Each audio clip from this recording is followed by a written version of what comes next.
우리가 우리에게 죄 지은 자를 사하여 준 것 같이 우리 죄를 사하여 주시옵고 우리를 시험에 들게 하지 마시옵고 다만 악에서 구하옵소서.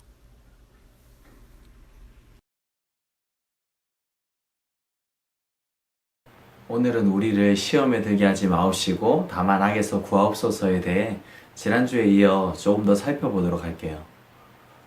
일단 기본적으로 하나님은 우리가 시험에 빠지지 않고 악한 것으로부터 보호받기를 원하시는 분이라고 했어요.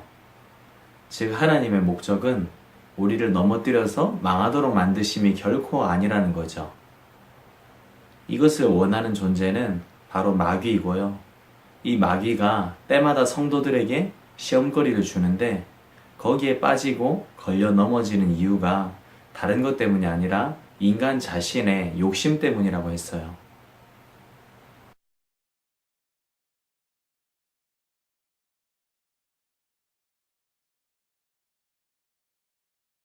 그래서 중요한 것이 우리 마음에서 욕심이 자라지 않도록 마음을 늘 점검하며 관리하는 것이라고 지난 시간에 나누는데요.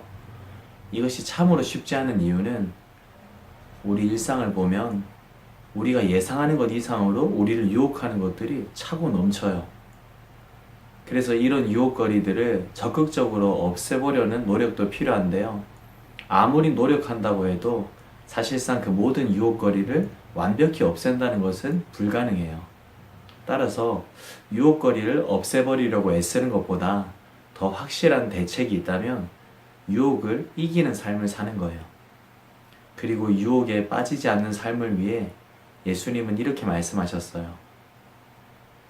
너희가 나와 함께 1시간도 이렇게 깨어 있을 수 없더냐? 시험에 들지 않게 깨어 기도하라. 마음에는 원이로되 육신이 약하도다. 우리는 예수님께서 말씀하신 대로 유혹에 빠지지 않도록 늘 기도해야 돼요. 유혹의 상황에서 욕심이 잉태되지 않도록 날마다 기도해야 한다는 거죠. 무엇보다도 유혹에 빠지는 것이 계속해서 반복되고 지속된다면 신앙이 자라지 못해요. 그리고 마음밭이 황폐해져요. 즉 말씀의 씨앗이 뿌려져도 제대로 심겨지지 못하고 그렇기 때문에 열매를 맺지도 못한다는 거죠. 그래서 예수님은 아무리 사소해 보이는 유혹거리, 악이라 할지라도 그걸 가볍게 여기지 말고 이렇게 기도하라고 하셨어요. 우리를 시험에 들게 하지 마시옵고 다만 악에서 구하시옵소서. 여기서 악은 악한 일을 지칭하기도 하지만 악한 자를 의미하기도 하는데요. 우리가 유혹에 빠지는 것이 우리의 욕심 때문이기도 하지만 악한 자로 인한 것이기도 하다는 거예요. 여기서 악한 자가 누굴까요? 바로 사탄이에요. 사탄은 우리를 집어삼켜버리려고 대단히 적극적으로 활동하고 있어요. 그래서 유혹에 빠지지 않기 위해 악한 자의 영향에서 벗어나는 것이 필요한데요. 기억할 분명한 사실은 우리가 유혹을 이길 수 있고 그리고 사탄의 영향에서도 벗어날 수가 있다는 거예요. 마귀가 아무리 강해도 우리가 예수 그리스도의 보혈의 능력을 의지하면 우리는 사탄을 이길 수 있어요. 그리고 마귀의 권세는 절대로 교회를 이길 수 없어요. 왜냐하면 이미 예수님께서 십자가에서 마귀와의 전쟁을 이미 이겨놓으셨기 때문이에요.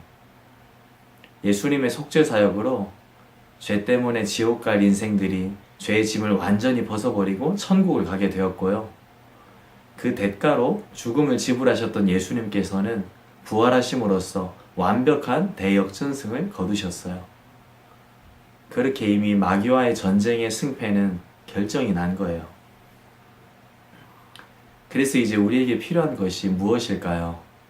다만 무장하는 거예요. 바로 하나님의 전신갑주로 무장하는 거예요.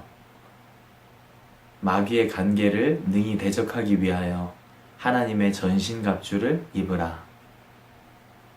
이후 에베소서 6장 12절에서 17절까지 전신갑주가 무엇인지 쭉 등장하는데요. 이러한 전신갑주, 요약하자면 말씀과 기도예요. 즉 말씀과 기도로 무장되는 것이 사탄을, 악을 대적할 수 있는 것이고요. 이것으로 무장되지 않으면 우리는 꼼짝없이 유혹에 빠져서 악에게, 사탄에게 그렇게 종노릇하면서 살아갈 수밖에 없는 거예요. 오늘도 많은 자들을 유혹에 빠뜨리며 집어삼킬 자를 찾고 있는 마귀에게 틈을 주지 않는 하나님의 백성 되기를 원합니다.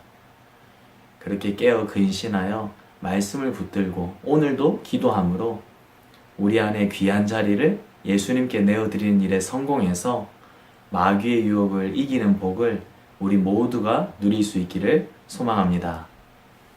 God bless you.